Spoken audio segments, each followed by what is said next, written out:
Audio Jungle.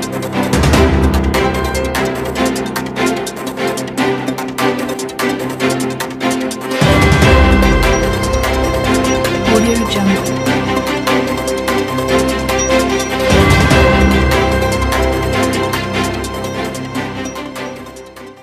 Bonjour ou bonsoir, mesdames, mesdemoiselles et messieurs, très ravi de vous retrouver dans votre émission Droit de savoir.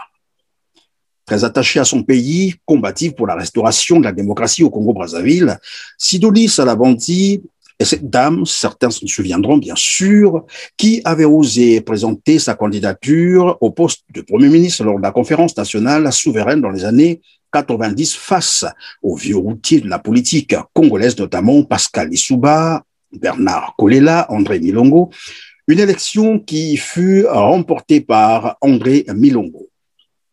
Quelques années plus tard, Sidonie Salabandi sera contrainte à l'exil sous le régime totalitaire de Denis Sassou Nguesso, comme bien d'autres Congolais d'ailleurs qui ont refusé de faire allégeance à ce système totalitaire. Femme politique, Sidonie Salabandi est notre invitée aujourd'hui. C'est avec elle que nous allons aborder les questions liées à l'actualité politique du Congo-Brazzaville, un pays qu'elle rêve et qu'elle ne cesse de rêver être libre un jour. Bonjour, Madame Salabandi. Bonjour, Monsieur Christian Perrin. Comment allez-vous aujourd'hui? Je vais bien et je l'espère bien pour vous aussi. Merci, je vais très bien. Madame Salabandi, je vais aller droit au but. Est-ce que vous pouvez, dans un premier temps, nous décrire les circonstances dans lesquelles vous avez été contrainte de quitter le Congo Brazzaville pour le Canada, là où vous résidez maintenant? Vous savez, le Congo traverse des moments très difficiles depuis que M. Sassou Nguesso a fait son coup d'État sanglant. Il est impensable que nous puissions vivre dans des conditions de violence, les massacres. Je craignais pour ma vie et il était vraiment très important que je parte. La main noire était derrière moi. J'ai été bombardée plusieurs fois aussi. Mais quelqu'un était venu me demander pardon en disant « Petite sœur, c'est toi que nous étions en train de bombarder, mais nous, on te bombardait parce qu'on voyait des voitures entrer, partir. Les voitures, c'est des gens, parce que je suis vers Vouila, et donc beaucoup de voitures passent pour aller chez les prêtres. Et aussi, Monseigneur Nkombo passait souvent, de temps en temps, on discutait, les religieuses, les gens qui partaient se cacher. Les gens cherchaient où passer la nuit avant de continuer leur route. Et donc, j'étais vraiment visée. Non seulement j'étais visée, mais encore, j'ai passé une entrevue avec Mbongolo, la rumeur qu'on cherchait à me faire disparaître. Des gens, des frères de bonne foi, m'ont contacté en disant « Faites attention, la main noire est derrière vous. Vous avez des enfants à qui vous allez les laisser. » Quelqu'un est venu aussi vociférer comment vous avez des enfants, vous osez dire certaines choses qu'on dit ailleurs, mais pas ici au Congo, parce que c'est la dictature féroce. Pendant que vous êtes en train de continuer, Madame Sidonie, pendant que vous allez continuer votre récit, est-ce que vous pouvez nous rappeler ce que vous avez dit à ce journaliste, c'est-à-dire dans ce journal, quelques trois mots, c'était quoi? Cela est arrivé justement au retour de Sassou et le journal est venu m'interviewer, M. Mbongolo lui-même. Il y a eu des critiques. J'ai donné mon point de vue par rapport à la situation de l'heure. Je venais donc de signer mon arrêt de mort. Curieusement, je n'avais pas du tout peur, mais ce sont les autres, des gens qui étaient loin, qui avaient peur, qui ont appris beaucoup de mauvaises choses. Il fallait qu'on me fasse disparaître. C'était quoi ce que vous avez dit? C'était quoi exactement? Vous vous rappelez? Ce que j'ai dit, c'est qu'il y avait la violence. Il y avait beaucoup de violence. On ne pouvait pas supporter cela. Regardez, quand Sassou est arrivé en octobre, le centre sportif était noir de cadavres. Vous savez, dès qu'il y a un événement, ça tire de partout. Et il y a eu le ndombolo, ce qu'on appelle les ndombolo. Les obus qui ont fait beaucoup de victimes. Les gens cachent les choses en disant qu'il n'y a rien eu. On veut protéger Sassou Nguesso. Ça dure depuis des années. Il tue depuis des décennies. Il est toujours sous la protection de certains cieux. Alors, il faut que ça cesse. Les massacres, non. Les massacres insupportables des innocents. Nous sommes en quelle année comme ça, Madame Sidonie? Nous sommes en 1998. Je suis restée jusqu'en 1999. Nous sommes partis dans les villages. Nous avons dormi dans la rue. Ça nous a pris des mois. L'exode triste. Les gens ne parlaient presque plus. On ne savait pas où on allait, avec des enfants, avec des vieillards qui mouraient. Une fois, par exemple, une maman était en train de soutenir sa fille qui faisait la merde. L'hélicoptère les a bombardés. Une autre fois, un papa est allé chercher de quoi manger pour ses enfants. Devant sa famille, un obus est tombé sur lui. Un hélicoptère qui volait à basse altitude. C'est effrayant ce que nous avons vécu. Nous avons enjambé les cadavres. On craignait pour notre vie. Il y a des gens, quand l'enfant tombait, étaient obligés de continuer de se sauver. Cela est arrivé, mais c'est difficile à raconter. Quand je commence à écrire, j'ai toujours les larmes aux yeux. Je dis, mais il faut bien que j'écrive quelque chose. Mais c'est cruel ce qui se passe au Congo. Jusqu'à présent, les massacres continuent.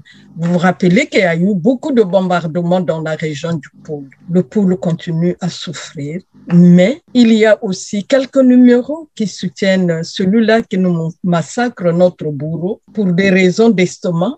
Je ne sais pour quelles raisons d'autres, pour leur poche, etc. Il y a toujours des traîtres partout. Et les traîtres, nous en avons. Et c'est fort dommage qu'on ne regarde que soi-même au lieu de regarder ce peuple. Mais Madame Sidonie, ce que je ne comprends pas, c'est qu'en 1998, Denis Sassou Nguesso vient de faire un coup d'État sanglant, comme vous l'avez rappelé d'ailleurs. C'est lui qui a les manettes, mais il mène une guerre, une expédition comme celle-là. Pour quelle raison exactement? C'est lui seul qui pourrait répondre à cette question, vous m'excusez. C'est pour quelle raison? C'est pour la haine. Ça, c'est la haine. C'est le tribalisme aussi. Pourquoi le Pôle? Pourquoi la région du Pôle? Oui, nous n'avons pas notre langue dans la poche. Le Pôle, nous disons ce que nous pensons. Nous encore, on ne fait plus rien par rapport à nos grands-parents qui étaient prêts à se battre. Dans le Pôle, qui avait les armes? Mais au Congo, il y a une seule personne qui commande les armes depuis 1983. Il était même en dépassement du budget. Il avait dépensé plus de 3 milliards de francs CFA à l'époque avant la dévaluation. Mais c'était terrible. Je disais, mais qu'est-ce qu'il prépare ce monsieur? Et donc, quand je calcule 3 milliards... 3 milliards, dépassement de 3 milliards. Oui, wow. En 1984, j'étais la première femme inspecteur d'État au Congo. À l'époque, c'était au masculin, parce que tous les titres ont toujours été au masculin. Alors, j'ai demandé à celui qui était chef d'état-major la raison pour laquelle le budget était en dépassement de 3 milliards, le budget militaire. Le monsieur s'était fâché, puisque j'étais civile, de quoi je me mêlais. Mais oui, mais parce que dans mes prérogatives d'inspecteur d'État, j'avais le droit de lui poser des questions. Il y a et vous étiez donc, monsieur Sassou se préparait. Évidemment, Madame Salabandi, vous étiez en train donc de nous expliquer comment vous êtes finalement partie du Congo vers le Canada, et donc on peut continuer. C'était juste une parenthèse, la violence. C'est la violence. Oui, j'étais menacée. Beaucoup de gens étaient menacés, il n'y a pas que moi. Ouais. Et puis les balles perdues ne choisissent pas. Qui est qui?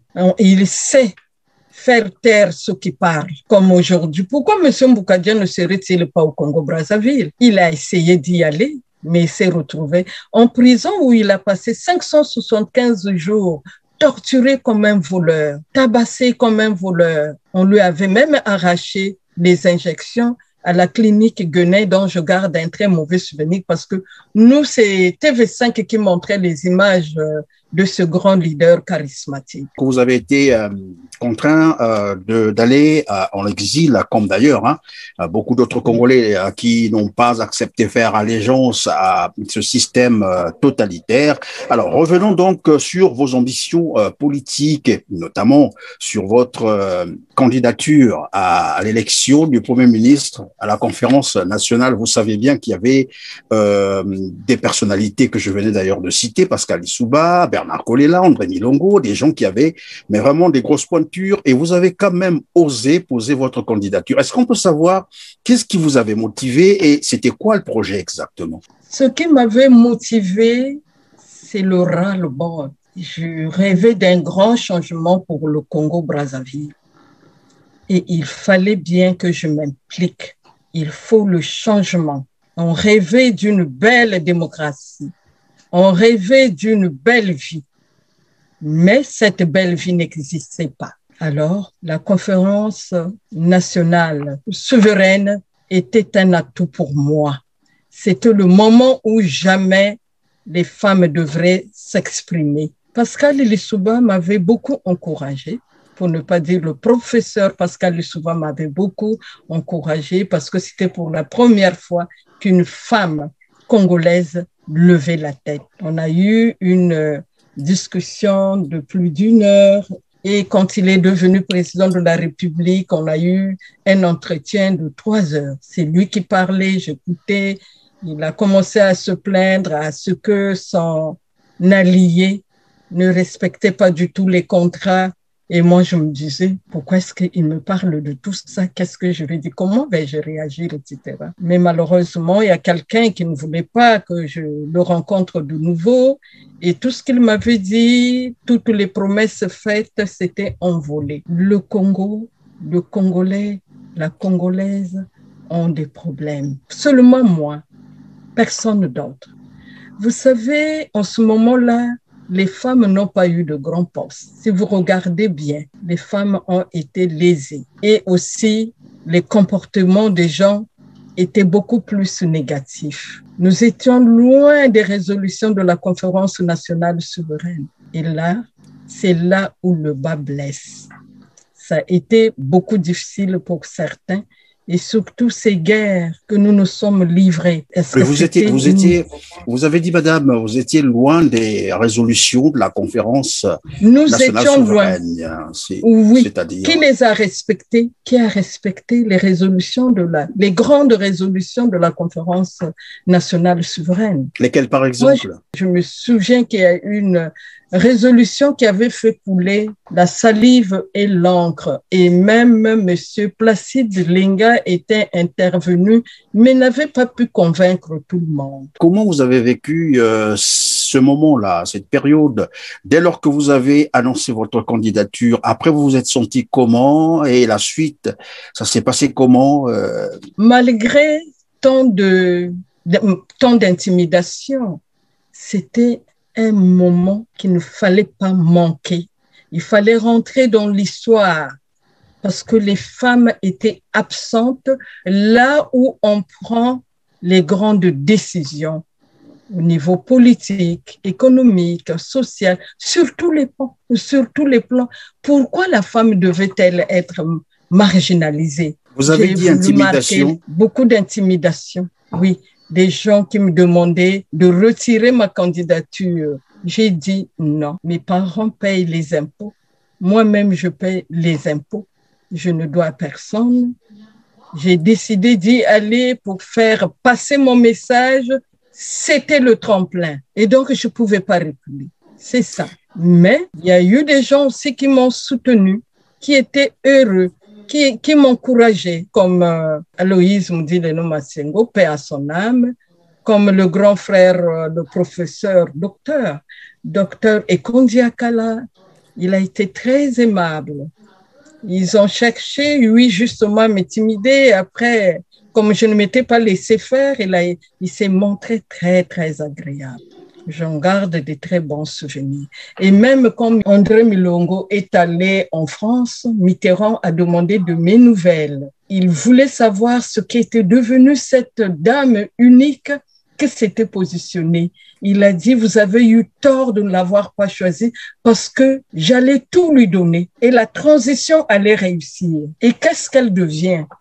Mais j'étais haut fonctionnaire international à la Banque de développement des États de l'Afrique centrale. J'ai eu le soutien de mes amis, de mes collègues qui venaient de partout. Et cette année-là, beaucoup de mes collègues sont repartis chez eux pour se lancer en politique. J'avais montré la voie, mais cette voie est très épineuse. Nombreux sont ceux-là qui ont disparu, bêtement d'ailleurs, alors qu'ils occupaient des très grands postes. Le fait de vous avoir contraint à l'exil, cela a brisé ou sinon a étouffé vos rêves pour le Congo? Je ne dirais pas que mes rêves ont été étouffés. Parfois, il faut se dire que chaque chose a son temps. Il faut savoir être patient. Et je suis toujours dans la lutte, j'ai écrit. On fait beaucoup de choses et quand nous allons à Washington pour aller faire des manifestations, c'est cette lutte qui continue. Nous avons un très bon groupe, la plateforme nord-américaine. Grâce à cette plateforme, M. Sassou Nguesso n'a pas pu être reçu par M. Donald Trump. Et oui, lui, il a écouté, il a annulé. Oui, le rendez-vous était bel et bien pris. Mais nous sommes opposés à ce rendez-vous. Nous avons mis toutes les machines en marche pour pouvoir annuler ce rendez-vous. Monsieur est allé à Mar-a-Lago, là où il est en ce moment. Donald Trump, c'est un grand président, un géant. Il nous a écoutés. Il nous a accordé cette grâce. Et c'est grâce à lui que monsieur Mboukadia est sorti aussi de prison en disant au président de la France, Emmanuel Macron, si le 10 août, The Good Man, monsieur Modeste Mboukadia, ne sort pas, le 11 août, ça nous étions en 2017, on parlera de Sassou Nguesso au passé. Et c'est ça qui a fait que monsieur Mboukadia soit tout de suite évacué, libéré bien sûr, après un procès, il y a eu un procès contre lui. Son dossier était vide. Pourquoi l'avait-on arrêté? Tout simplement en 2013, il a eu un meeting bien organisé, bien autorisé aussi, mais comme il y avait un monde fou, la jalousie a fait qu'on cherche à l'arrêter. Il a été condamné par contumace, 30 ans de travaux forcés. Est-ce que vous vous imaginez ce que c'est, 30 ans de travaux forcés? Comme aujourd'hui, là, je pense au général Mokoko qui a tout fait pour qu'on ne nous tue pas à la conférence nationale. Il refusait toutes les instructions de Sassou Nguesso. Et ce dernier était fou, furieux. Je ne l'insulte pas, mais je dis qu'il était fou furieux. On peut revenir sur ces séquences-là, comment ça s'est passé, oui, comment il vous a défendu, qu'est-ce qu'il a dû faire et qu'est-ce qu'il a empêché de se réaliser pour que vous soyez sauvés? Je parle bien du général. Le général s'est montré très généreux pendant la conférence nationale souveraine. Il a veillé sur nous. Il n'a pas écouté ce que dictait son maître. Bien sûr, le maître ne dictait pas de bonnes choses. Et surtout, le 10 juin, le jour de la fermeture de la conférence nationale, il a donné un message. Il y avait des militaires partout. Si je suis hué, vous les massacrez tous. Personne ne l'avait hué. Nous rêvons d'une grande démocratie. Et donc, nous étions aussi très généreux parce que toutefois qu'on a voulu lui demander de quitter le pouvoir, on disait ça deviendra un coup d'État, etc. Non, il faut y aller tout doucement. C'est pour cela qu'on l'a laissé conduire la transition en tant que président de la République. Mais dans cette transition, il était complètement ignoré, mais monsieur Dieudonné Antoine Nganga, dès qu'il était nommé ministre des Affaires étrangères, il a dit, mais il me faut un président de la République. Le président de la République est là, il faut l'aider à faire quelque chose. Et comme ça, il a remis sur la sellette.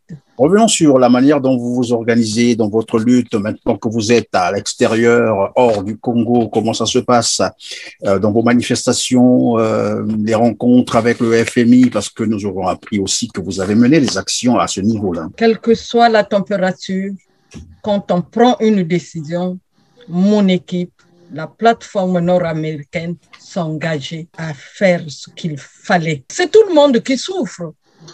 Il n'y a pas que le Poul, mais tout le monde souffre. Mais dans le Poul, il y a eu beaucoup de massacres. Nous sommes allés rappeler cela à Madame Christine Lagarde, que nous avons invitée à nous rencontrer.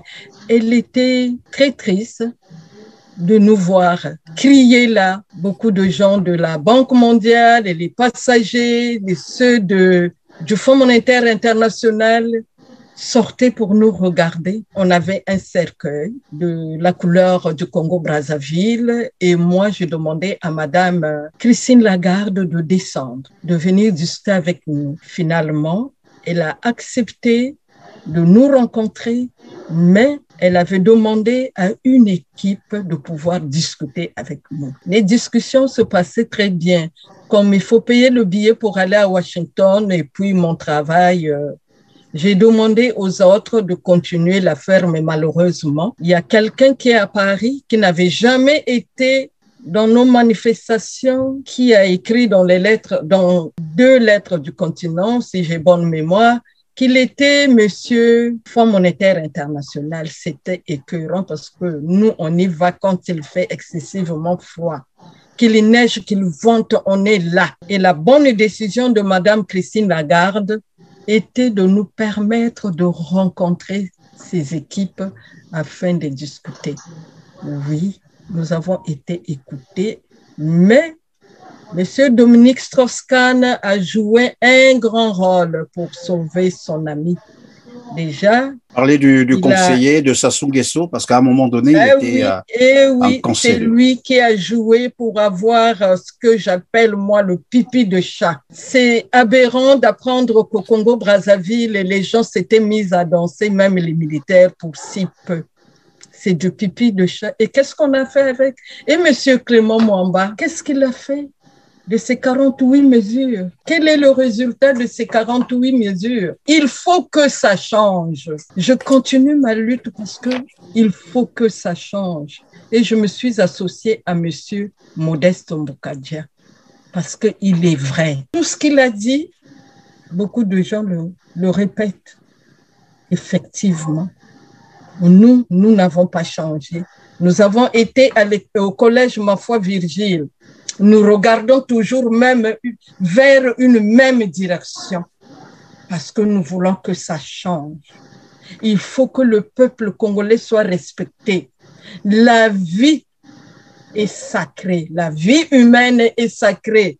On ne peut pas être tué comme des mouches. On ne peut pas être bombardé comme si nous étions dans un pays étranger. Mais le Congo ne s'est pas battu contre un autre État. Il faut poser certaines questions à M. Sassou. N'attendons pas qu'il ne soit plus là parce que eux, ils ont tout déformé. Lui, M. Sassou se passe pour la victime alors que c'est lui le vrai bourreau. Que font les mercenaires au Congo-Brazzaville? Avons-nous besoin de mercenaires dans l'armée? Pourquoi tant d'armes? Il est la seule personne qui achète des armes depuis 1983, à ma connaissance. Marien Ngouabi n'avait pas autant d'armes. Massamba Deba n'avait pas autant d'armes. Fulbert Youlou aimait tellement son peuple qu'il ne pouvait pas avoir des armes. De son règne, une seule personne était exécutée, Mombasa, parce qu'il était en train de tuer les gens. Il n'y avait pas de violence. Avec les milices de Sassou Nguesso, mais c'est pas cadeau, hein? Pour 25 francs, on vous tue. Là, devant le palais des congrès, des gens ont perdu leur vie parce qu'ils n'ont pas donné les mabonza, même 25 francs CFA. C'est triste de la façon dont nous sommes massacrés. Aujourd'hui, je le comprends, puisqu'on nous prend pour des cabris. Si on insulte les évêques comme étant des cabris, et donc les Congolais qu'on n'aime pas sont tous des cabris parce qu'ils ont toujours le couteau à la gorge. Et ça, c'est insultant. Et ça, je demande pardon aux évêques au nom de Thierry Mongala, qui n'a répété que ce que son maître lui a recommandé de dire. Pardonnez-le, c'est un enfant, car il ne sait pas ce qu'il fait. Il ne sait pas ce qu'il dit. Je demande pardon en tant que mère. C'est un enfant. Je demande pardon à tout le monde. Il y a eu des réactions et d'autres encore ont insulté les évêques. Mais eux, ils vivent tous les jours avec nous. Nous nous confions aux prêtres. Ils savent ce qui se passe. Pendant ce temps, le président de la République est vautré dans ces salons climatisés. Est-ce que n'importe qui peut s'approcher de lui, regarder 2 heures ou 3 heures ou 5 heures avant sa sortie, les routes sont barrées? Est-ce qu'il est conscient du mal qu'il fait aux Congolais? Il y a un chauffeur de taxi qui nous a dit un jour, mais si vous ne faites pas attention, vous vous engagez sur cette voie, on vous fait disparaître. On vous arrache la voiture, on vous fait disparaître, on vous fait voyager. Faire voyager veut dire tuer. Ils n'ont que ça à faire. Mais quel président, quelle présidence, quelle gouvernance de violence. Mais Madame Solavandi, oui, monsieur. il y a un adage qui dit les mêmes causes produisent les mêmes effets. Et nous savons qu'au Congo-Brazzaville, généralement, lorsque nous arrivons aux élections présidentielles, sinon juste après, il y a toujours évidemment ces violences que vous êtes en train de dénoncer. Or là, nous allons encore une fois de plus à une élection majeure, une élection présidentielle qui aura lieu, donc en 2 phases d'ailleurs, le 17 et puis le 21 mars prochain. Quelle analyse faites-vous de l'organisation de cette élection présidentielle qui pointe déjà à l'horizon? Monsieur Sassou Nguesso demeure le même. À l'orée de chaque élection, il y a toujours des concertations ici et là. On n'a jamais suivi les résultats de toutes ces concertations. La plus ridicule, c'est celle de Madingu, concertation entre amis. Et quel est le résultat? Pensez-vous qu'il y a eu des bons résultats? Et qu'est-ce qu'il a fait du conseil du dialogue, ce monsieur pleurnichait? Parce qu'on lui avait arraché le biberon dans la bouche. Ça n'a rien donné et c'est l'intimidation. Et moi, ce que j'apprécie dans tout ça, c'est le retrait de monsieur Satima Biala à la course présidentielle. Il s'est retiré. Mais vous savez, quand un chef de l'opposition se retire, on suspend le tout. Ils savent ce qui se passe. C'est un message fort qu'ils ont donné. Aussi, j'ai entendu M. Nzon, Mathias Nzon, vociférer. Il a fait une déclaration fracassante comme quoi il n'ira plus aux élections.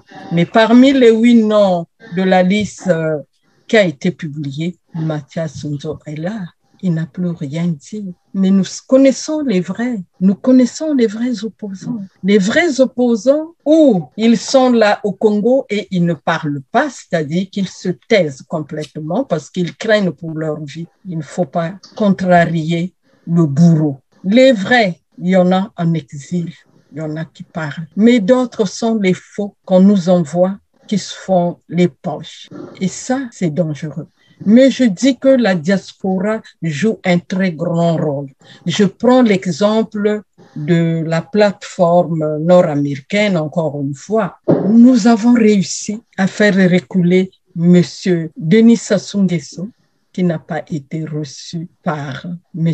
Donald Trump. Un géant. Même quand il est allé jusqu'en Floride, M. Sassou Nguesso, il disait même pour 1 minute qu'on le voit, désolé, mais dans leur avion arraché par un Libanais, il y avait un gros paquet de fétiches. C'est tellement ridicule. Des fétiches, les marabouts, les ossements humains ici et là au Congo, les cadavres parfois dans quelques fois. Pour aller envoûter qui? Donald Trump?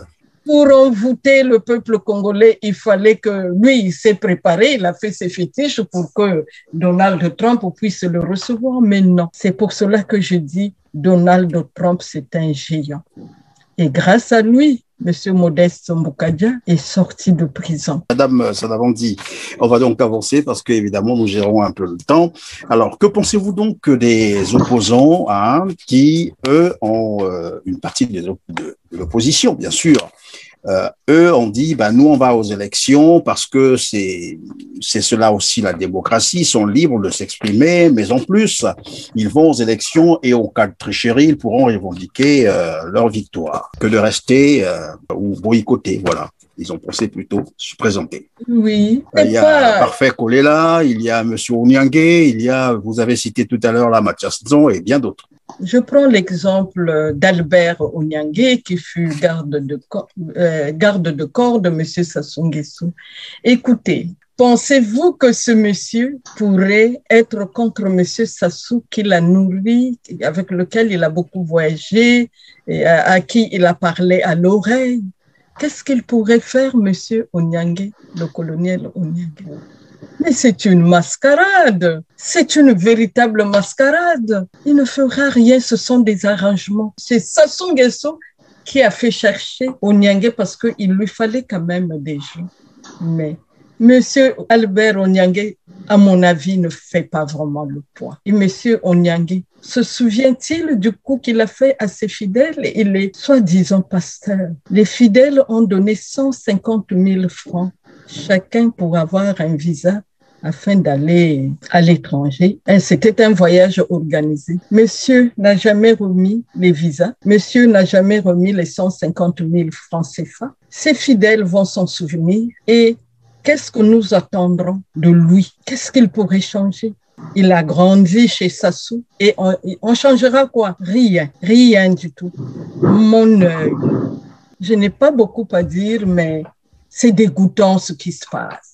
Des arrangements inutiles. Le 17 mars 2021, les militaires vont voter. Quel est l'effectif de notre armée où il y a beaucoup de mercenaires? Ah, monsieur Sassou. Voilà. Florent Tiba et Oba Pierre fonctionnent bien. Ils réfléchissent bien. Voilà. Ce sont leurs conseils. Voilà. Et vous pensez que ce sont les mêmes qui ont dû coopter Parfait Kolela et les autres opposants? Ça, je n'en sais rien. Je ne connais pas Parfait Kolela, j'entends parler de lui et je n'ai rien à dire. Celui que je connaissais, c'est son père. Bernard Kolela. Son père, Bernard Kolela. Une fois, j'ai dit, parce que les gens allaient entraîner les ninjas, les armes passaient. Je crois que Jean-Dominique Okemba pourrait se souvenir qu'il y avait un vieux qu'on appelait Yabashi qui les a aidés du côté de Kinshasa à faire traverser, puisque le président Pascal Lissouba était déjà au pouvoir, à faire traverser de nombreuses armes par la main bleue. On a entraîné ceux qu'on appelle les ninjas. On les a entraînés. Quel était le but? Vous savez, nous sommes un même peuple. Notre père s'appelle le Congo et notre père s'appelle Tandala Mfwa. Brazzaville est venu bien après parce que il fallait honorer le colon. C'est le seul pays au monde qui honore le colon, le colonisateur. Voilà. Il a un monument, un mausolée. Et donc, vous avez parlé à Bernard Kolela. Qu'est-ce que vous l'avez dit? Oui, je lui ai demandé de faire très attention qu'il était sur la mauvaise piste. Il m'a répondu, ma fille, je lui ai déjà enlevé le venin. Sassou, une vipère, n'a plus de venin parce que moi, Bernard Kolela, Bakana, je l'ai enlevé. Je lui ai répondu qu'on n'enlève jamais le venin, il pousse encore. Quand le venin pousse, ce serait plus dangereux. Une vipère, voilà. Et quelques années plus tard, je l'ai revu pour dire il y avait des gros problèmes problème de rivalité parce que le professeur Pascal Lissouba, quand il s'est assis, il a trouvé que Denis Sassou Nguesso voulait tout lui imposer. Il m'avait invité et ils m'ont parlé. Et moi, je me disais, est-ce que je suis à la hauteur de résoudre de tels problèmes? Pourquoi ils m'en parlent? Qu'est-ce que je vais faire? Et oui, c'était clair que de mauvaises choses se passaient. Il a même dit, monsieur vient de recevoir, au moment où nous sommes en train de parler, Le président Mobutu est à Oyo. Ils sont en train de se concerter. C'est comme si Oyo était devenue une autre capitale du Congo. Effectivement, aujourd'hui, là, nous voyons que Oyo devient une capitale parce qu'il y a la Banque centrale. Et Oyo a les meilleures écoles qu'ailleurs. Il y a des ordinateurs dans les classes. Et il y a de nombreux enfants qui ne vont plus à l'école, surtout dans le pôle non parlant. Et les pauvres mamans, elles sont obligées de se sacrifier nuit et jour afin de pouvoir trouver de quoi donner à leurs enfants. Si vous allez au marché total, c'est la majorité qui est au marché. Si la majorité est au marché, qui achète? Ceux qui achètent sont très peu nombreux. Et il y a la misère au Congo. Il y a la famine au Congo. S'il n'y avait pas la diaspora, je ne sais pas ce que certaines familles seraient devenues. Mais la diaspora aide énormément les familles. Mais il y a des familles qui n'ont personne à l'étranger. Les gens meurent de faim. Les retraités qui ont épargné leur argent ne voient rien, ne perçoivent rien. Bien au contraire, parfois ils sont frappés violemment. Regardez la violence qu'il y a dans ce pays. Ça n'a pas d'allure, comme disent les Québécois. Pourquoi tant de violence? Nous sommes une même famille. On nous prend pour des revanchards. Mais nous ne le sommes pas, puisqu'il y a certains qui vont travailler avec eux, les nôtres. Regardez l'exemple de Nsati Mabiala qui a accepté d'être chef de l'opposition. Voilà. Quel problème avons-nous? Le problème est où? Monsieur Modeste Mboukadia, président du CDRC, leur a tendu la main. Nous voulons la paix, nous voulons le progrès, nous voulons le changement. On n'a plus les 3 repas qu'on avait, ou même plus. Les gens, il y en a qui font 2 jours sans manger. Rien n'est plus sûr pour les Congolais. On ne peut pas honorer les ordonnances. Rien n'est plus sûr, madame, évidemment, plus rien n'est sûr pour les Congolais. Alors, on va donc aborder cet aspect, bien entendu. Toujours, on va revenir sur les élections présidentielles. Alors, vous êtes informé, je sais que vous suivez très bien l'actualité politique au Congo-Brazzaville. Denis Sassou Nguesso a pratiquement démarré sa campagne électorale. Dernièrement, avant, je crois qu'il y a quelques semaines, il était à Dolisie, où il a profité d'ailleurs de poser la première pierre de la construction de la route Sibiti-Kimongo, en annonçant bien entendu sa candidature.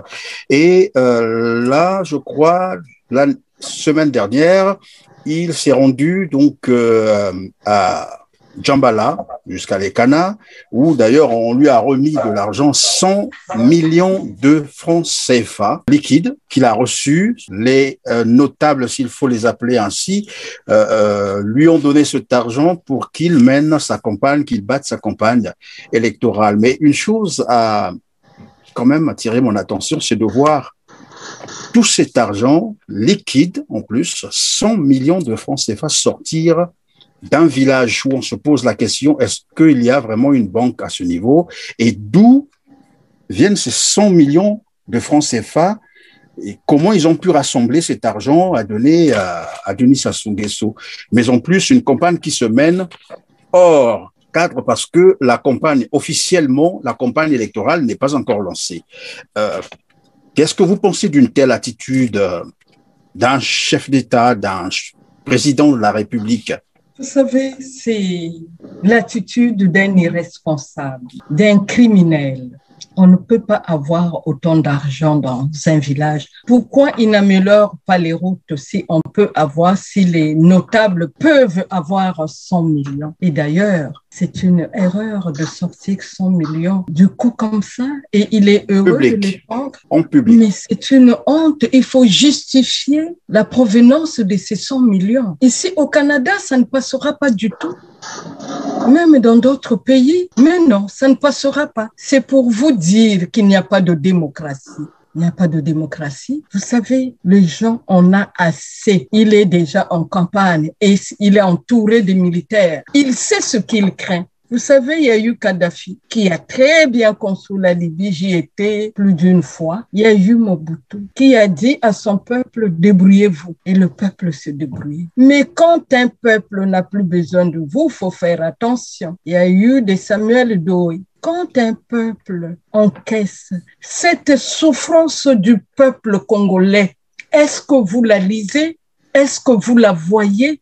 Il y a la souffrance indescriptible au Congo-Brazzaville. Le monde souffre beaucoup et les hôpitaux, l'hôpital général, quand quelqu'un rentre à l'hôpital général, il sort de là les pieds devant pour des maladies bénignes. On ne sort pas. Une amie avait une plaie, comme elle était diabétique, elle était à un deuil, piquée par un moustique. Elle a gratté, puis il y a eu la plaie. Elle est allée comme elle souffrait. Elle est allée à l'hôpital général. On lui a versé l'eau de javel dans la plaie. Dites-moi, qu'est-ce que c'est? Et puis, il y a une vidéo qui a circulé entre-temps d'un monsieur qui témoignait avoir été à l'hôpital général, et puis je ne sais pas si c'est le DAF qui demandait aux infirmières combien de cadavres avez-vous fait? Oui, il y a quelques cadavres. Ah, vous serez récompensé. On est récompensé parce qu'il y a des cadavres. Et après cette affaire de Covid-19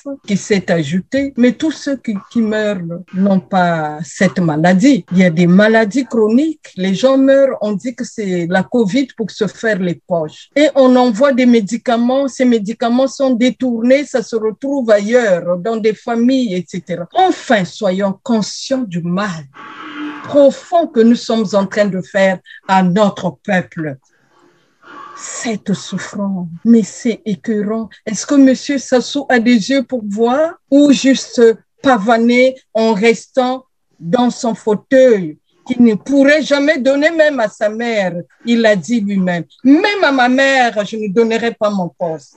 Pourtant, c'est quelqu'un qui adorait sa mère. Mais c'est quelqu'un qui fait beaucoup de mal aux femmes. Beaucoup de mal. Je ne peux pas tout dire. Je n'aimerais pas être trop bavarde. Mais M. Sassou manque de sagesse. Malgré tant d'expérience au pouvoir, il manque de sagesse. Et il nous conduit dans une autre nouvelle voie bien difficile, plus difficile, qui s'annonce beaucoup plus difficile. Qui s'annonce beaucoup plus difficile. Nous parlons de l'élection présidentielle qui pointe à l'horizon. C'est dans quelques jours, s'il faut le dire, c'est dans quelques semaines. Nous apprenions, il nous a été rapporté la présence de près de 600 soldats dans le département du Poul, notamment à Madia. Est-ce qu'on peut penser que ce sont là des soldats qui vont aller au vote et eux vont voter donc dans le Poul, ou bien c'est pour toute autre chose? Avez-vous été informé de cela? Je sais qu'il y a des soldats, 600 soldats, pour intimider dans le Poul afin que les gens aillent voter. Mais nous avons opté pour la désobéissance civile pacifique. Que notre peuple reste à la maison. Ça ne va rien changer. Monsieur Sassou Nguesso compte sur le vote des militaires le 17 mars. Pourquoi est-il déjà en campagne? C'est inacceptable. Pourquoi les autres n'ont pas commencé? Et lui, il est déjà en campagne avec ses chars, avec ses soldats. Est-ce qu'on est en terre conquise? C'est pas possible, ça. Non. Oui, les soldats sont là pour intimider. Ils violent aussi les femmes. Les soldats viennent avec de mauvaises choses. Et ce sont beaucoup plus des mercenaires. Quand vous entendez 600 soldats, ce sont des mercenaires qui sont là. Ils vont accomplir ce qu'on va leur demander. Et oui, ça, c'est comme ça que M. Sassou Nguesso gouverne dans l'intimidation. Il est très impopulaire, vous le savez très bien.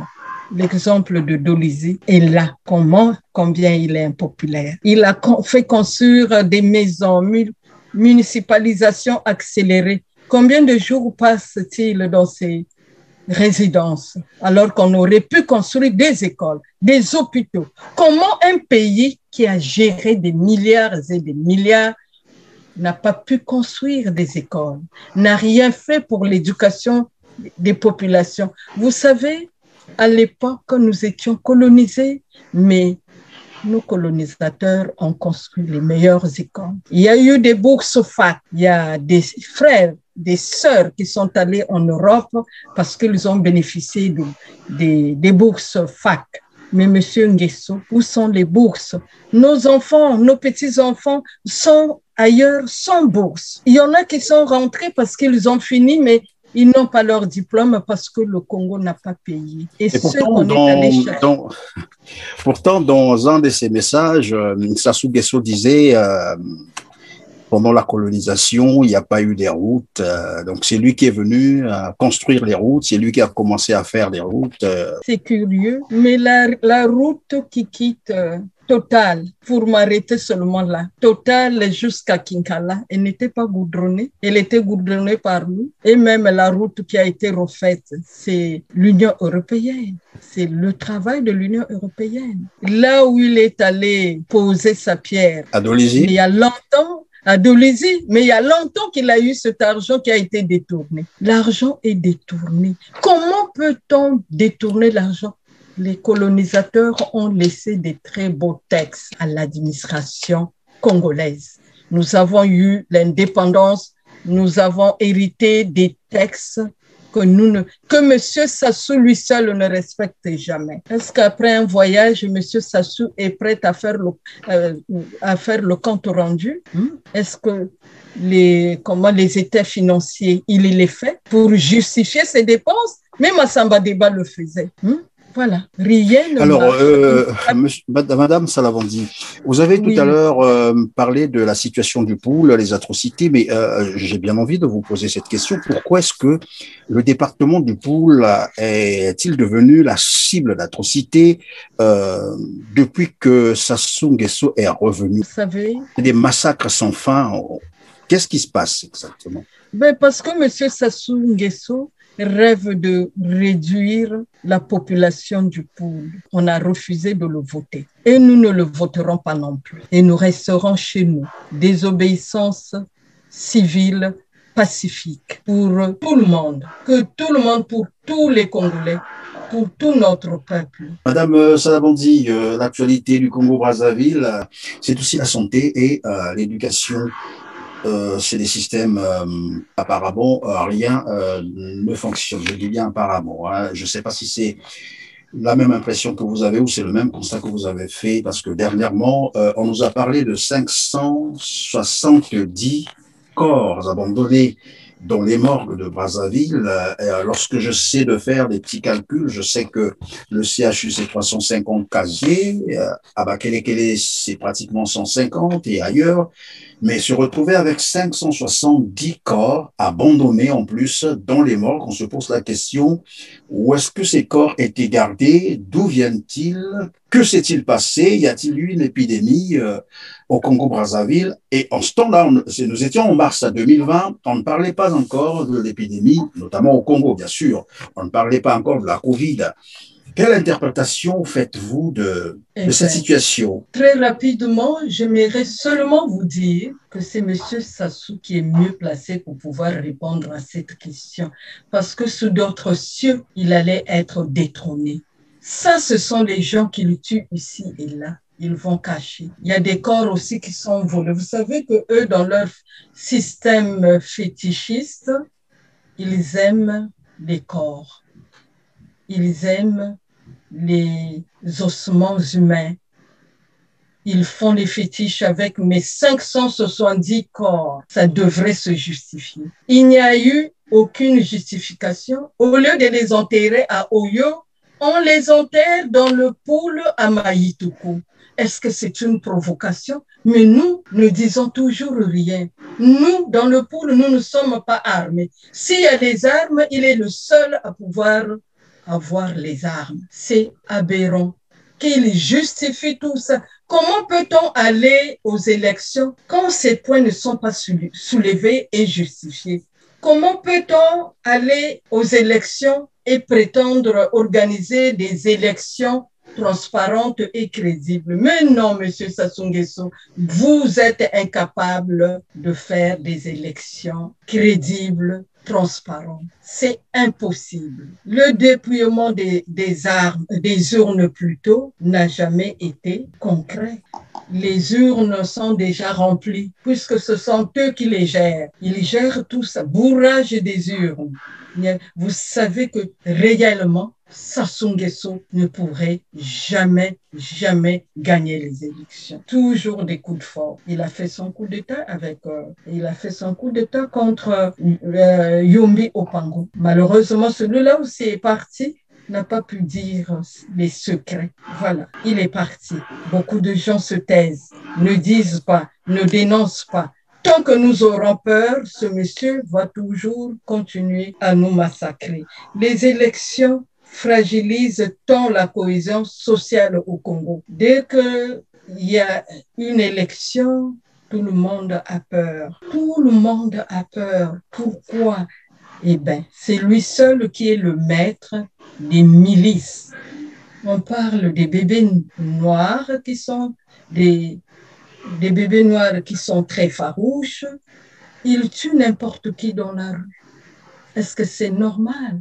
Est-ce que Sassou Nguesso maîtrise bien cette population qu'on massacre tous les jours pour un rien? Madame Salamandi, vous avez dit, et c'est ce que je retiens d'ailleurs, tant qu'on aura peur, rien n'avancera, le Congo ne se libérera jamais. Et nous allons donc à la fin de notre émission. J'ai bien envie de savoir en fait, quelle analyse faites-vous de la déclaration des évêques du Congo, parce que évidemment, cette église aussi était longtemps considérée comme complaisante, un peu compromise, mais une fois, peut-être pas la première fois, hein, ils l'ont toujours fait, mais cette fois-ci, cette église a fait une déclaration qui finalement a eu d'écho jusqu'à hors les frontières du Congo. Je suis très fière des évêques. Je suis catholique fervente. Je suis très fière d'eux. Sa sainteté, le pape Jean-Paul II, leur demandait toujours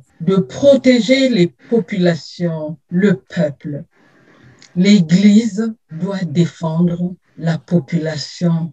Vous savez, si les citoyens ne vont pas à l'église, il n'y aura pas d'argent pour entretenir les églises et pour qu'ils puissent se nourrir eux aussi.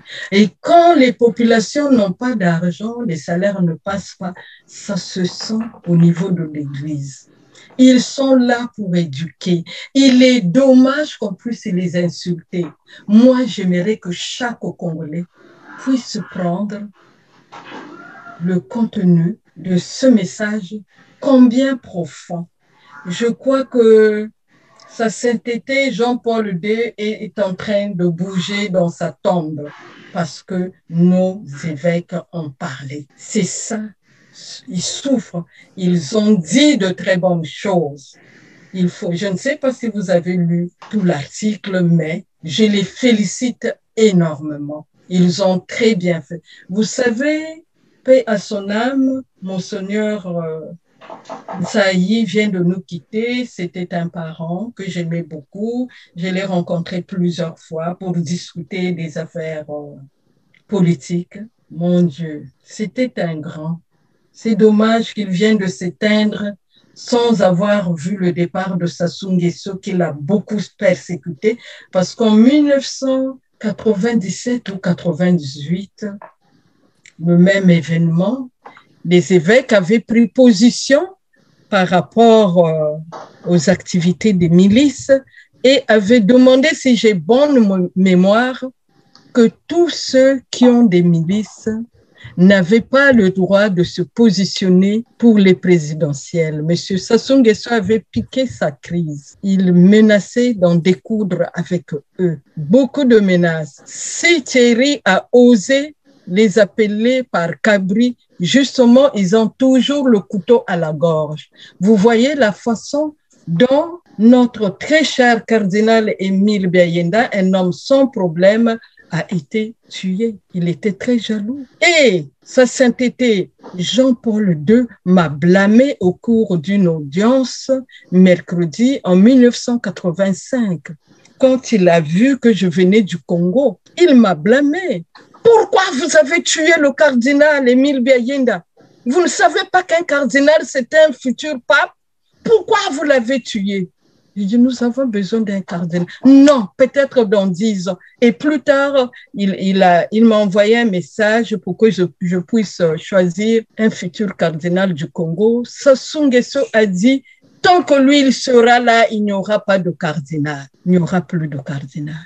Et il a dit, on ne va pas béatifier et canoniser le cardinal Émile Biayenda. Mais le Vatican reconnaît en cet homme, en ce grand homme, en ce grand saint, un grand charisme. C'est vraiment un saint. Et il était très furieux, très furieux. Et là, M. Sassou Nguesso est allé voir il y a quelques années sa sainteté François, le pape François. Mais nous les chrétiens, nous n'avons pas apprécié sa visite. Du moment où il a le sang dans les mains. Et aussi, il avait invité le pape François à Brazzaville de passage pour la Centrafrique. Qu'il se demande ce qui s'est passé. Pourquoi le pape n'y est pas allé? Il n'y a pas que lui qui a des relations.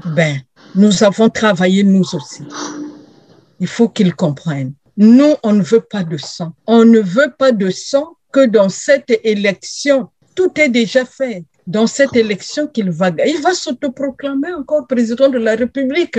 Et alors qu'il est très impopulaire, pourquoi on distribue de l'argent? Vous avez appris à doliser, l'argent a circulé. Et partout, c'est ça qu'il fait. Qu'est-ce qui dit que les 100 millions qu'on lui a donnés venaient des paysans? Non. Si eux, ils avaient les 100 millions, je pense qu'ils auraient dû faire quelque chose d'autre. Il est très malin, très rusé. Il va confier de l'argent. On remet comme ça, le monde entier va regarder. C'est ridicule. C'est acheter les consciences. Et voilà, il est maître en cela. Il est maître dans les mauvaises choses. Et c'est fort dommage.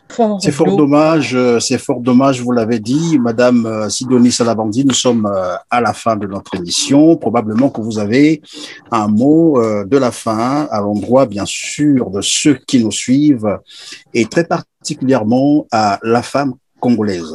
La femme congolaise, elle souffre beaucoup dans sa chair. Il faudrait la comprendre, la pardonner pour certaines erreurs. Parfois, elle est même obligée d'accepter d'être quatrième femme parce qu'il y a quelqu'un, ne fût-ce qu'une fois le mois, qui lui rend visite et qui peut lui laisser 10 000 francs CFA pour nourrir ses enfants. La femme congolaise, c'est la mère qui n'abandonne jamais ses enfants. Même les enfants non désirés issus des viols dignement. Elle dit, c'est mon enfant. S'il n'y avait que les femmes, il ne devait pas y avoir de guerres au Congo. Une seule personne engage le Congo dans les guerres. C'est lui seul qui a les armes. C'est lui seul qui fait les coups d'État et il a peur que les autres lui fassent des coups d'État. Personne n'est prêt à lui faire les coups d'État. Tout ce que nous lui demandons, c'est d'arrêter ses mascarades. C'est d'arrêter son cinéma. Il est déjà en campagne avant même que le sifflet soit lancé. Mais c'est quoi? Qu'est-ce que c'est? Lui, on le connaît, il est très impopulaire. Moi, je suis d'accord avec M. Modeste Mboukadia qui lui a tendu la main et qui exige la désobéissance civile pacifique et qui nous invite à aller à la conférence internationale sous l'égide des Nations Unies. Et les grands nous ont imposé la table ronde. Ce n'est pas mal. Nous invitons tout le monde à cette table ronde et à la conférence internationale sous l'égide des Nations Unies. Puisque nous avons fait la conférence nationale souveraine, ça n'a pas marché. Tout a été récupéré par M. Sassou Nguesso. Ce n'est pas normal. Il a instauré la criminalité, la violence. Tout ce qui est négatif relève de lui. Regardez, beaucoup d'entreprises ont fermé. Beaucoup de familles sont dans la rue parce que si vous étiez locataire, vous ne pouvez plus payer. Eh bien, le choix, c'est d'aller dans la rue. Les villages ont été vidés, par exemple, dans le Poul. Allez-y voir le désastre qu'il y a dans le Poul. Il y en a qui osent dire qu'il n'y a rien. Allez-y voir le désastre. Tout est là. On n'a pas reconstruit. Et nos maisons... On nous a dit que les enfants ont été... brûlés vifs, d'autres. Oui, bien sûr, il y a des images comme ça, il y a beaucoup d'images. Une dame qui attendait un enfant avait sa fillette, elle attendait notre enfant, on l'a brûlé. Beaucoup de gens ont été brûlés dans leur maison. Beaucoup de gens. Quelle cruauté! Une cruauté sans nom. Et quel est le but qu'on vise? Juste pour réduire la population du pôle. Et après le pôle, ça sera le tour de qui? Maintenant que Nsati Mabiala s'est retirée, j'ai apprécié aussi le discours de Madame Mounari. Elle aussi, elle s'est retirée. Est-ce que c'est des stratégies? On ne comprend pas. Quelles sont? Oui, ils disent qu'il n'y a pas eu aussi. Moi, je me souviens du discours de Monsieur Mboukadia qui disait, mais le recensement de la population, le recensement général de la population et de l'habitat n'a pas été fait. Pour quelles raisons devons-nous aller voter? Les listes électorales. Et aussi, regardons la constitution, comment ça s'appelle, de la CENI, de la Commission indépendante électorale, mais elle n'est pas indépendante, notre commission électorale. C'est bien bizarre tout ça. Et où allons-nous? Nous continuons à nous enfoncer dans la dèche. Et la justice, le pouvoir judiciaire devrait être séparé du pouvoir exécutif, et les évêques qui sont des hommes très érudits le notent et ça fait réfléchir.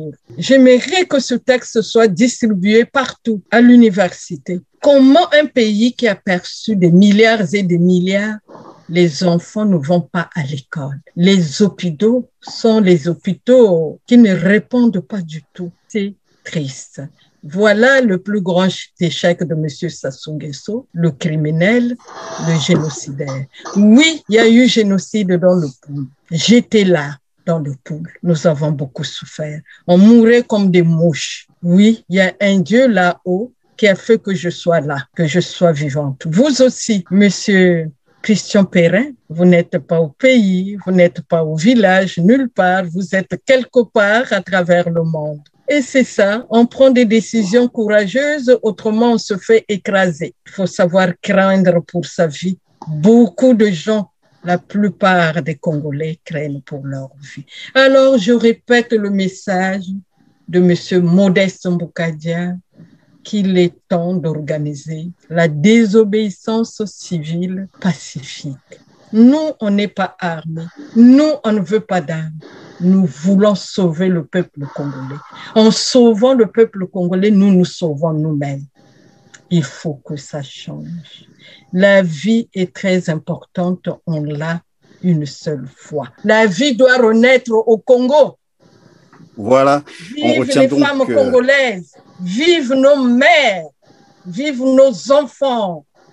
Vive nos pères fondateurs. Eh bien, merci d'avoir accepté notre invitation, mais surtout d'avoir consacré tout votre temps. Je sais que vous êtes beaucoup occupés et nos téléspectateurs retiendront donc que la vie doit renaître au Congo, a dit Madame Sidoli Salabandi, qui était notre invitée. À vous, je vous dis bye bye et on se retrouve très prochainement. Merci.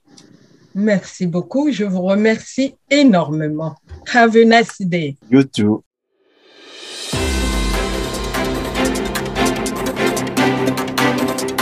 Audio Jungle.